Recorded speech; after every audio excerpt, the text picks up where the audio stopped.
tayo sa bahay. Kaloka. Si Ayush na naman ngayon ang parang nagkasunod-sunod tong panahon na to. Si Ayush na naman ang masamang pakiramdam. Napilayan, napilayan yung sa dibdib, tsaka yung sa may bewang. Siguro kakaduyan niya yun. Or nahulog siguro sa duyan, ewan. Diba? So yun. Ay. Pinahilot yun kagabi. Pinuntahan ng tita ko. Tsaka ngayon hindi nakapasok. Bukas wala din naman silang pasok. So bali isang araw lang mag-a-absent si Ayush.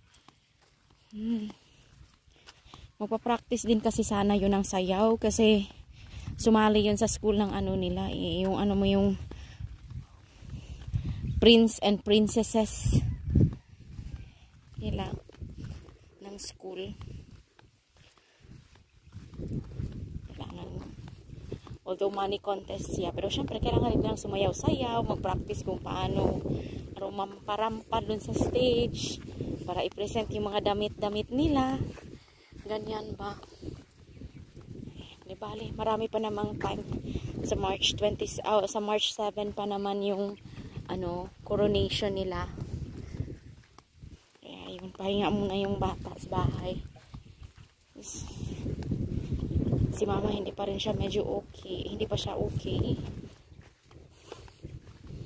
May mga pa rin siya, mga panghihilo. Talaga. Di bale. Talaga. Ingat. Dagdag ingat na lang. So, pwede naman akong dumiretso dyan, guys. Kasi diretso yan yung bahay namin, di ba?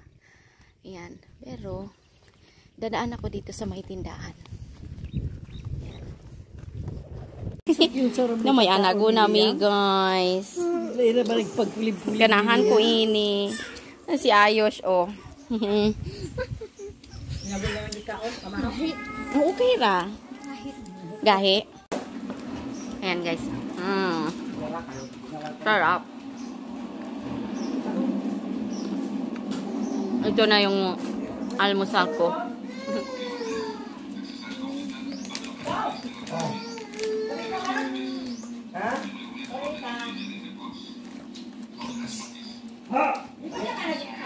Pala ngayong araw gusto ko tanghalian namin. Parang gusto ko tanghalian namin mamaya ito rin.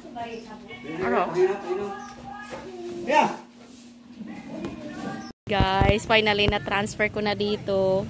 Name ng kapatid ko to. Ayan, nakuha niya. Mayroon na tayong address verification. So, totoo na to. Naka-transfer na tayo sa Pinas. Thank you.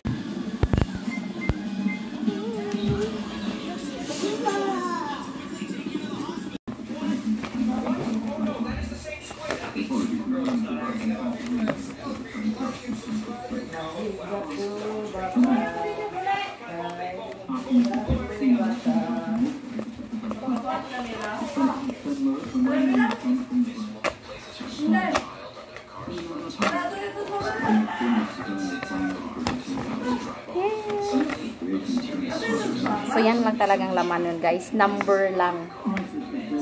Thank you. Finally transferred na tayo dito sa Philippines.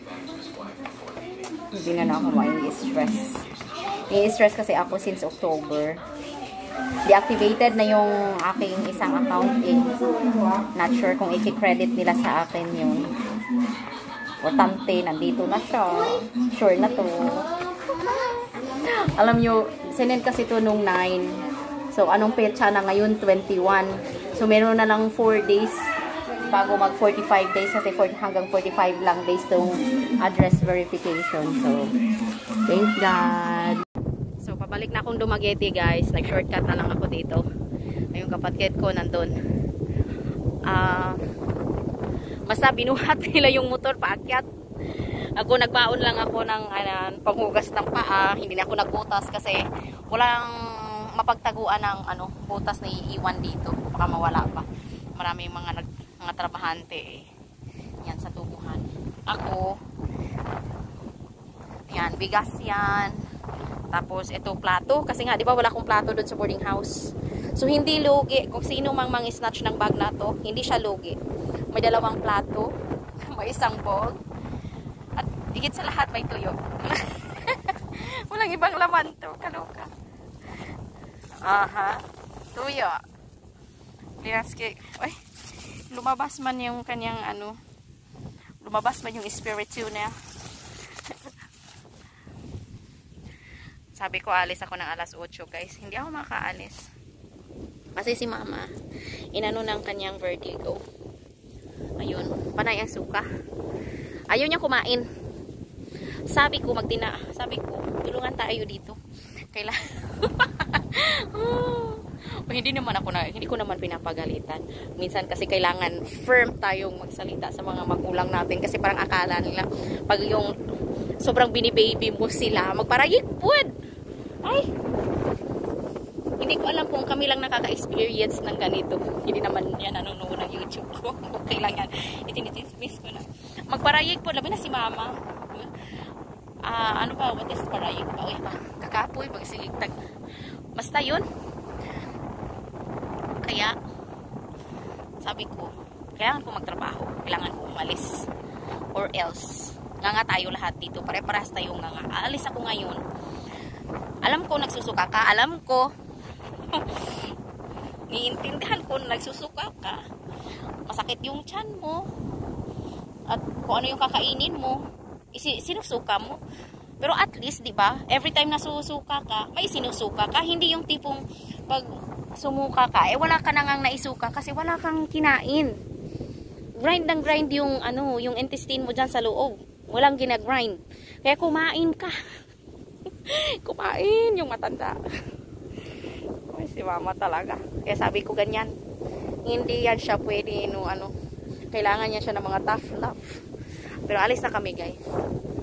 Kasi ito, bibili lang to. Itong sister-in-law ko din. Masamang pakiramdam. Ako bili to ng gamot. Sige.